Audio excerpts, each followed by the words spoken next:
Merhaba arkadaşlar, ben Burak Antopçu. Bu sefer annemle çekelim dedim. Merhaba. Adım Nilgün. Dragon City bugün çekeceğiz sizlerle. Şu anda oyun dondu.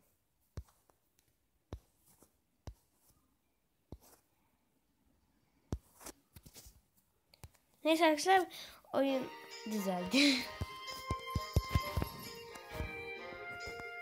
Biraz 48 de verim ben.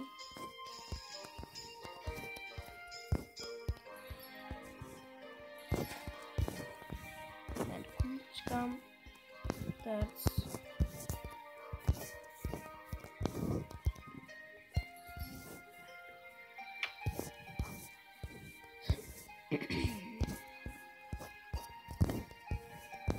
Bu arada beğenmeyi unutmayın.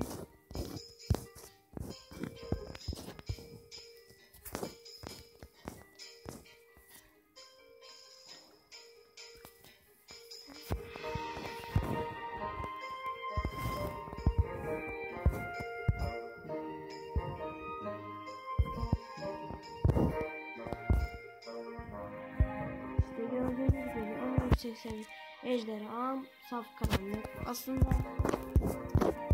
ayna istiyordum ama ayna zaten ülkede.